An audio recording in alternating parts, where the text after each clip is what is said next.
Yeah. Ok, så viser det seg at det er sånn skikkelig hemma trynefoten. It better not be. Jeg drar på tuller med krafette, og når jeg får den, så ser det ut som så er det failed taxidermy. Failed taxidermy. Og så er det, nei, vi har bare konstruert alle bildene og alt mulig digitalt. Det er sånn digital sculpture. Oh, very talented scammers.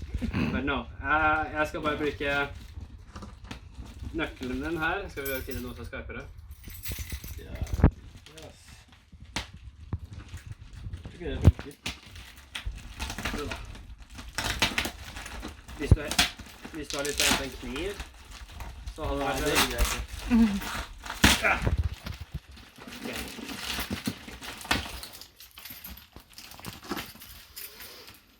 De har jo en egen design på boksen nå, til og med. Jeg ser det. At det er som jul, det her. It's just like Christmas. Christmas in March. Right. Jeg kan se at den har blitt åpnet, kanskje. Jeg vet ikke om... de folka på custom måtte sjekke det. Ja. Oi. Heldigvis så tenkte jeg. Det er veldig teit ut. Du gjør en nær av fyr. Kan bestille det. Så... Damn, son, where'd you find this? Oh. Okay, let's see. Dear Lord. This is like some really fancy stuff. What is this? That is the tail. That's probably the tail. Oh god. It is the tail. It is the tail. Oh. The first item. The tail. Look, it's really chunky. Oh Here are... Wow, det var veldig rart. The feet. Feeties. Toe beans. Det går an å bytte de ut. Så du skal liksom... Er dette her hendene da, eller? Nei, disse her er føttene. Altså, these are the outdoor paws. Altså, det går an å bytte disse her og to andre. Okay. Disse her for å bruke ute. Okay. Fancy schmancy. Fancy. I think the head is in the other one. Oh, okay. What's this, hair rollers? Ja, det er for håret.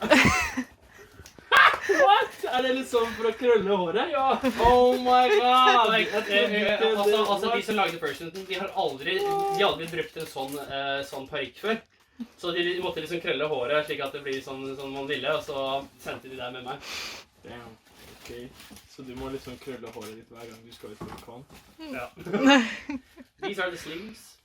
The arms. Sleeves. At you put it in sånn. I see. Oh my gosh. There is a slide onto it. 1 foot! Here's the foot. Ikke sant? Det går an å bytte det her. Det kommer til å bli skitten. Ikke sant? Ja.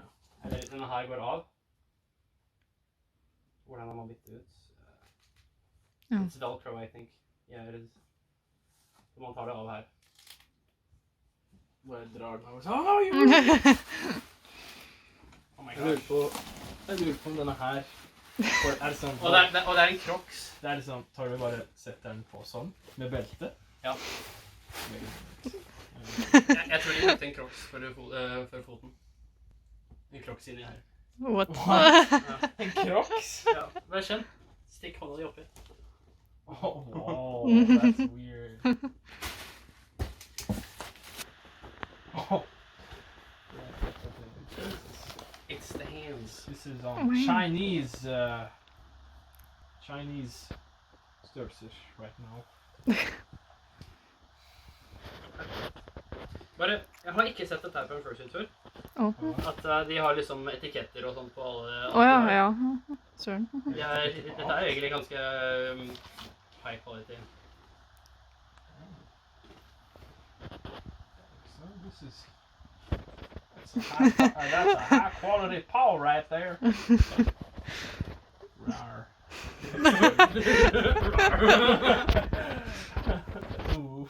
No. Four fingers, okay. Men se her da, se så lett du kan koble den på. Ja. Bare, det er magnetisk for søren. Wow, okay. Men what? Hey, what? Watch this. Still too big. Okay. I'm still too big for this. I'm not able to put the okay, I guess. Yeah, hello. Hello. Wow. It's kind of cute.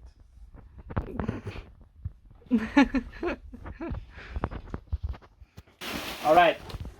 So the body and the head is in here. Weird.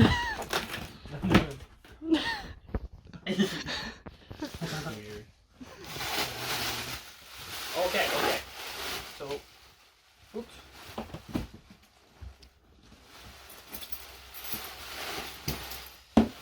Right here, kablamo. Lemon. Kablamo.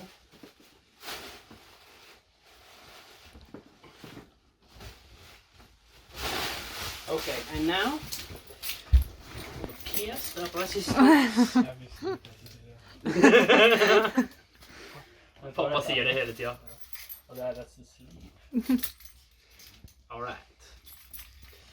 Is this now the torso Yeah, and head? the body.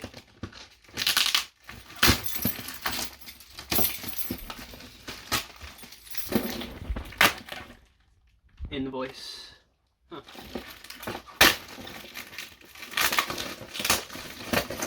It says invoice here. Jeg lurer på om det er det som That hole. I have to pay. Ja, det er kvitteringen for at jeg hadde betalt. Ja. Kaffe. I don't know if you want to know how much it is, David. Dette er liksom halvparten av pengene jeg får for et års arbeid. Ja, som vernepliktig da. Ja, men fortsatt. Jeg sier noe. Hei du, jeg har spart i flere år. Dette her har vært, hvor mange år har jeg, dette har siden 2017-2018.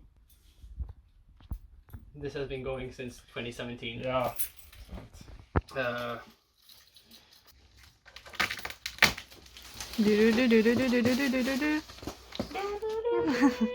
Clear bag. Oh yeah, it's the documentation.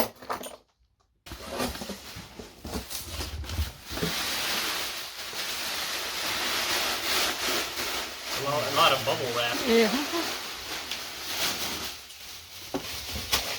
Oh, nice. What is it? Oh, yeah, this is the What's that? this is the padding. I suppose. my I think gosh. it is the padding. Det kommer til å være så varmt da. Oh my Yes, gosh. the padding. It's a thick Thick boy. padding. Boy, det ser ut som Michelin-duden. Michelin. Michelin man. Right.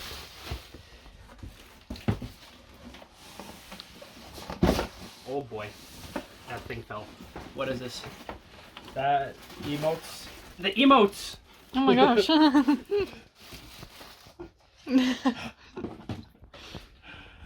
Thank you. Oh, it's a thank you card. Oh my gosh. Det er alle pengene dine. Oh my god, look at it. Look at it. It's BTS. Look at this thank you card. Thanking you. Wow. Okay. Så det så ut som noe hvis jeg uten å ha lest det liksom, så det ut som sånne der politigreier. Jeg synes det ser ut som noe sånn Harry Potter-greier. Well, yeah, it's shaped in the GentleFur logo. Included 2 photos of the suits. Oh my gosh. And care instructions. And this is in Chinese. I can't read it.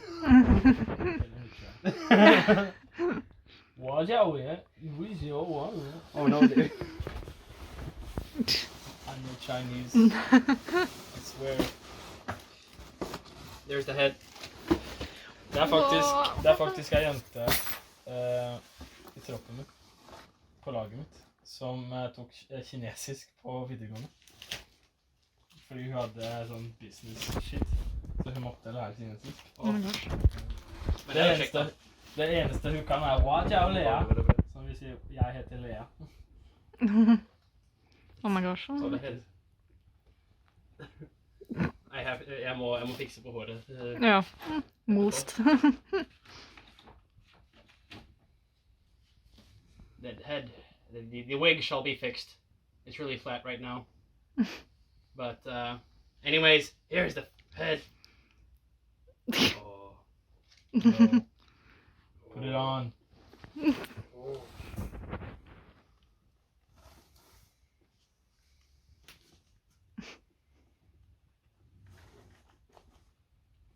Er det padding? Ja. Padding. Padding til. Det hadde vært morsomt hvis du ikke fikk den på. Det skal gå på. That would be very funny, I think.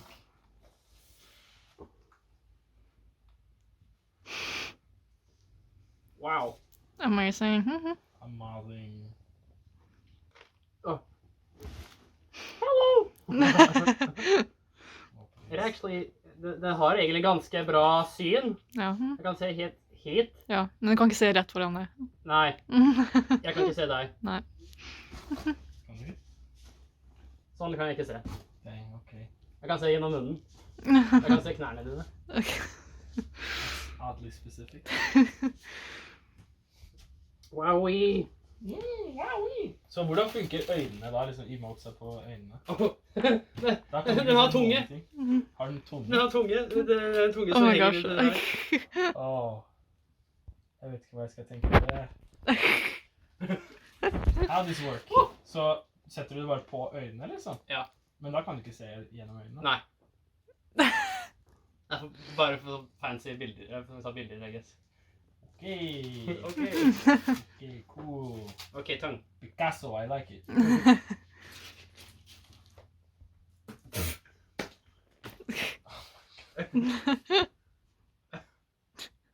No. It's a dog now. Great. Ja. Hey, du vet sånn er hår I anime? Ja. Så er det... Ja, sånn. Ok. Kan ta litt hårgelé på det.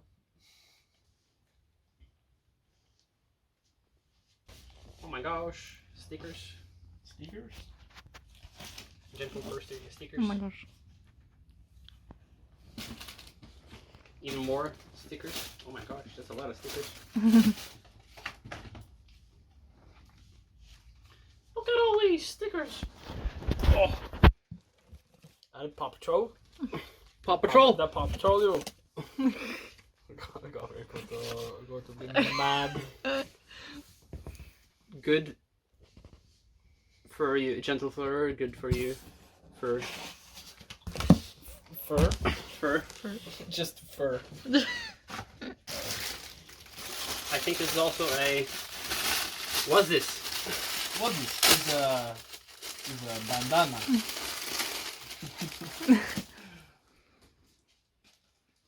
It is It is. bandana. Er det en banana? Not a banana. Det er bandana. Det var jeg. Hva? Yeah, it is. Er det? Ja. Jeg vil tro at det er for å så... Noe sånt. Or, I don't know. For å spise. Chonke! Ser det bare ut som at du har spist alt for mange Krabby Patties. You know, because it goes straight to your thighs. Yeah. No, Squidward. It goes to your thighs. And then you blow it.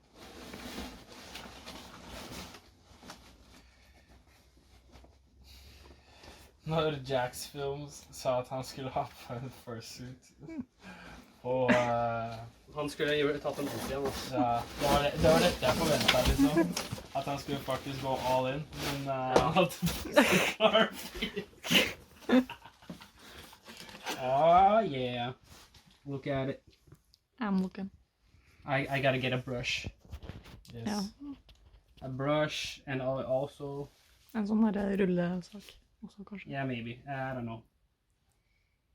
Jeg It's, skal ikke rive alt, jeg skal Nei. ikke rive så mye pels. Fordi Det vokser ikke tilbake. Vi sitter tigre tristi. Sharon. Jeg er tigre trist.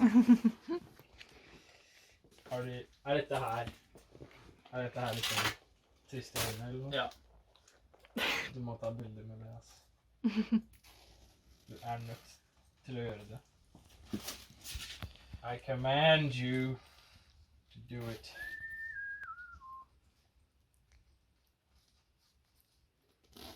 Jeg må bare være sikker på at Det, zipperen ikke setter fast i... er det denne veien, eller er det denne veien? Jeg tror det er den veien. Denne? Ja, få se. Sånn her, eller sånn? Nei, det er i hvert fall ikke sånn. Hvor er øynene dine? Her er øynene dine. Be careful because they might be a little bit fragile. Fragile? Sånn.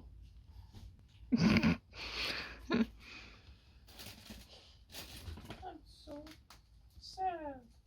I don't want to live anymore.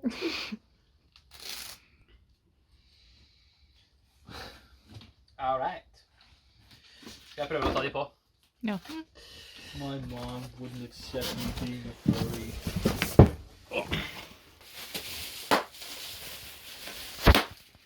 Jeg trodde egentlig at disse her skulle liksom inn i beina. Ja, samme. Men når du faktisk skal bruke det en hel dag, så bruker du vel bare liksom shorts eller noe sånt? Du tar ikke bukse under, for å si Nei, det jeg sånn. tar ikke Ja, altså det er noen folk som bruker Under Armour. Heat gear. heat gear. Ja, det er sånn designet for å så bruke under varme klær. Eller sånn for å ikke bli for varm. Ja. Og sånn er det type samme greie med balaklava. Bruker netting eller? Ja, netting hadde vært greie. No. Oh my gosh, I got a dumpy, bro! No. I mean, you already had a dumpy. You didn't need to get surgery, you know.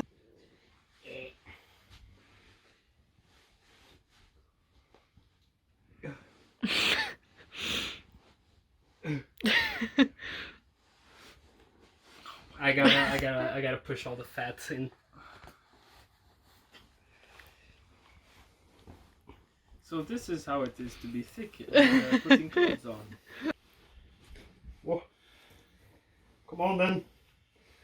Come on then. Det blir sånn veldig Wait a minute. opp, ned. Nei, det blir en trekant, liksom. Du blir en trekant. Ok, så jeg har sleeves i tillegg til disse her. Ja, i tilfelle du ikke gidder å gå med. Ja. Må vi bare finne ut av hva er din circumference. Ta den gjennom. You might feel my hands. Calm down.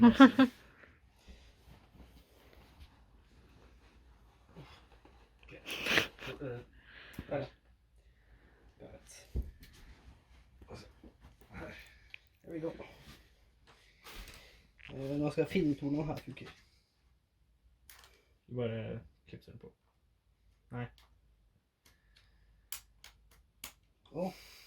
Det er veldig lett. Åh. Åh. Sitter den ordentlig på nå, eller? Åh, det gjør den.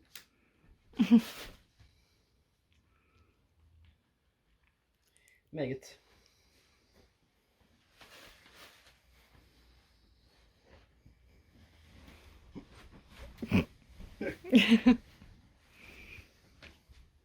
Wow.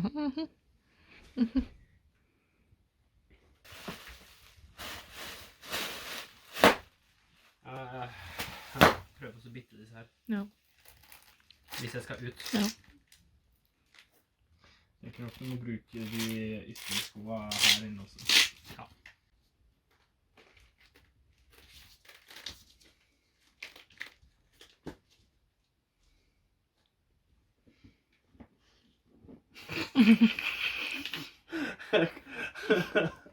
Jeg kom på noe veldig morsomt, Benjamin. Noe som hadde vært utrolig morsomt.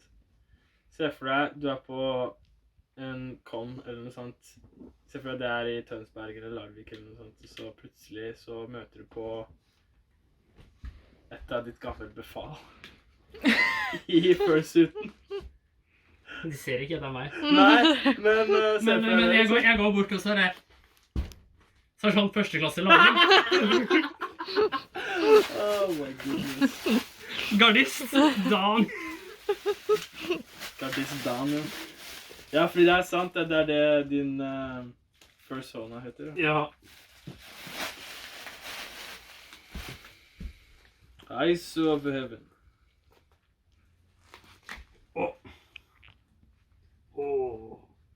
Er det nå du skal starte en TikTok-konto, Benjamin? Furry TikTok-konto. Ja. TikTok-konto. Dan the man.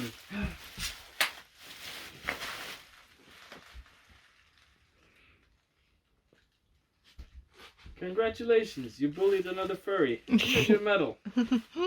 Here's a medal. Håret faller Ja. godt. Dette rommet her er alt for lavt. Ja, det er det.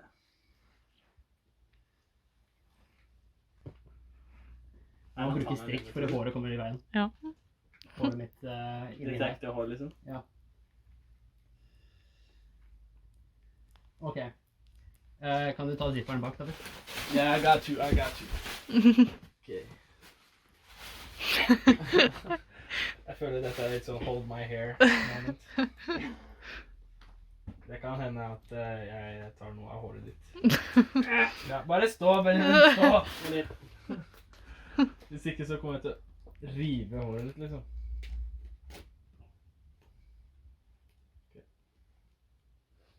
Ja, vent litt. Ja? Ok, ja, det er greit. Ja. Hvor er... Der er den. Ok.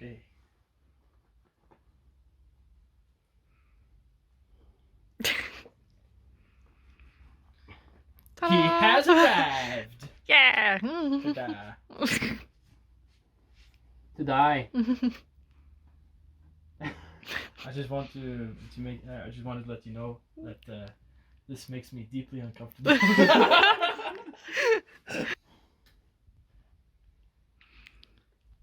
I don't look. Okay, you look good. You look like Picasso, mate. Picasso, very nice. Ok, vi må gå ut. Ja. Jeg er forbannet. Dette er din prøvelse av å gå ned trappene. Oh my god. Det er trapper på arbeidsspeilet, så...